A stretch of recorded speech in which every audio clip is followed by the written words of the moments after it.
तस्वीरें फरीदाबाद के बादशाह खान सिविल अस्पताल के आपातकालीन वार्ड की है, जहां घायल व्यक्ति की इलाज के लिए लेकर पुलिस पहुंची थी।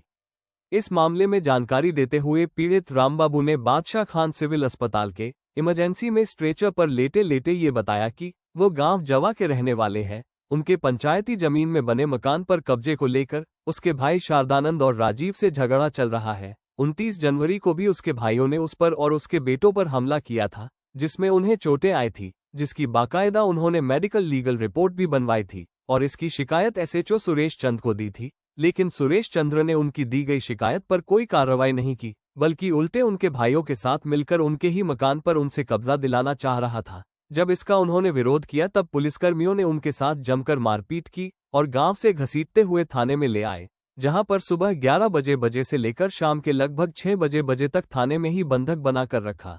न केवल एसएचओ सुरेश चंद्र बल्कि अन्य पुलिसकर्मियों ने उसे बुरी तरह पीटा, बल्कि भद्दी गालियां दी। एसएचओ सुरेश चंद्र ने उनके बेटों के सामने ही लाठी से मारकर उसका पांव और हाथ तोड़ दिया।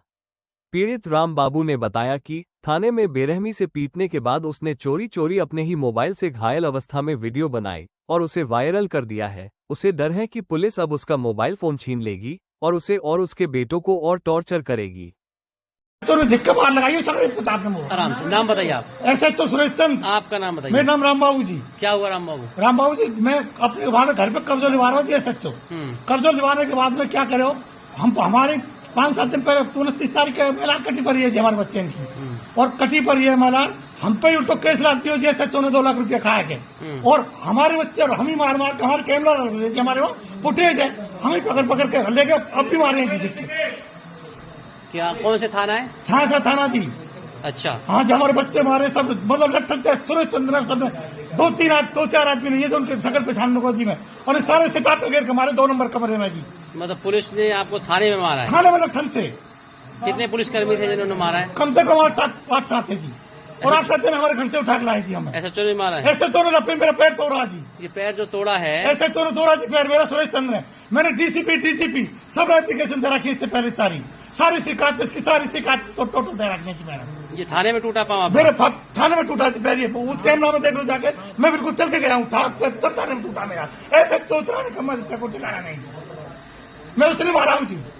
कब का झगड़ा है? रात को 8 बजे? 11 बजे का जी। मैं 5-7 घंटे ऐसे डाल के रखा हूँ जी मैं। अच्छा। और मैंने वीडियो बना के खड़ा दिया व्हाट्सएप कर दिया कई जगह जी। मैं उसको प्रूफ दूंगा। और साहब लो मेरे फोन को, लो मेरे फोन को लूट रहे थे पुलिस वाले।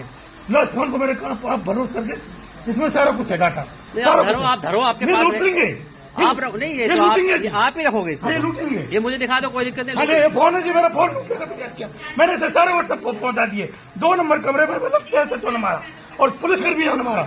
मैंने इससे सारे वीडियो बना के सब पहुंचा दिए। Number note. जवां गांव से मारपीट का मामला सामने आया है, पुलिस पे मारपीट के आरोप लगाए हैं। क्या मतलब कितनी चोटें हैं सर आपने?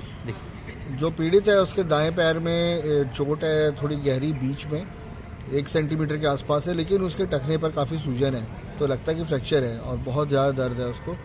उसके हाथ में भी, दाएं हाथ में भी सूजन है काफ़ी, और इसलिए मैंने दोनों के लिए एक्सरे एडवाइस किया हुआ है। और सर में भी चोट थी, वो मैंने नोट कर ली, वो ज़्यादा इतनी गहरी नहीं थी। अभी स्थिति कैसी है? स्थिति ये है कि मैंने तो उसकी चोटें लिख करके ये लिख दिया था कि इसको एडमिट कर देंगे। फ्रैक्चर हो सकता है इसलिए? हाँ, बिकॉज क्योंकि फ्रैक्चर था इसीलिए। फ्रैक्चर है इसमें? मुझे तो उम्मीद लग रही है। ठीक है, हालत कंडीशन फिलहाल ठीक है? फिलहाल हाँ, बिल्कुल स्टेबल है। सर, छाछा थाना इलाके में मारपीट का मामला सामने आया है। 2 पक्षों में झगड़े का। एक पक्ष ने पुलिस पर भी मारपीट के आरोप लगाए हैं कि पुलिस ने बाकायदा उनको कई घंटे तक बंधक बनाकर रखा और मारपीट की पिता पुत्र आरोप लगा रहे हैं। नहीं, ये आरोप सरासर गलत है। कल 10 फरवरी को जवां गांव में 2 भाइयों का आपस में प्रॉपर्टी का डिस्प्यूट था, तो उसमें झगड़ा हुआ था। जो शिकायत करता है राजीव, उसने शिकायत दी कि उसका एक प्लॉट है, उस प्लॉट पर उसके बड़े भाई रामबाबू ने कब्जा कर लिया है जी। 2 महीने पहले वो अपने काम से बेंगलोर गया था, तो उसके बाद उसके बच्चे, उसके पिताजी वहाँ उस मकान पे थे, उसके घर पे थे, तो उसके भाई रामबाबू ने उनको वहां से निकाल दिया, उस मकान पर कब्जा कर लिया। जो कल शिकायतकर्ता राजीव अपने उस मकान पर गया था, तो रामबाबू, उसके बेटे हर्षित, उसकी मिसिज राजेश ने उन पर हमला किया, लाठी डंडों से हमला किया और ज्वलनशील पदार्थ भी उनके ऊपर फेंके। तो इस बात पर मामला थाने में दर्ज हुआ। जो सूचना मिली थाने में, तो अपनी पुलिस की टीमें मौके पे गई। एसएचओ मोबाइल थी, उसमें मुलाजिम थे और ईआरबी पे मौके पहुंची। तो वहां पर जब पुलिस वहां पे मौके पहुंची तो उनसे बातचीत की, तो उन्होंने पुलिस के ऊपर ही हमला कर दिया, जिसमें 5 पुलिस कर्मचारियों को मामूली चोटें आई हैं। एक पुलिस कर्मचारी को थोड़ी सी ज्यादा चोट आई। तो कुल 5 पुलिसकर्मी घायल हुए। हाँ, कुछ 5 पुलिस कर्मचारी घायल हुए। इस मामले में भी पुलिस द्वारा मामला दर्ज कर लिया गया है। विकास की शिकायत पर आरोपीगणों के खिलाफ हत्या के प्रयास की धारा के अंतर्गत व लड़ाई झगड़े की धारा के अंतर्गत मामला दर्ज किया गया है। विकास पुलिसकर्मी है। विकास जो शिकायत करता है, अच्छा। जो उसका भाई है, अच्छा, भाई उसकी शिकायत पर ये हत्या का प्रयास और लड़ाई झगड़े के ऊपर मामला दर्ज किया गया है। जो हेड कांस्टेबल सलीम ने जो अपनी स्टेटमेंट दी है, उसमें सरकारी कार्य में बाधा पहुंचाने, पुलिस कर्मचारी पर हमला करने से संबंधित धारा में मामला दर्ज किया गया।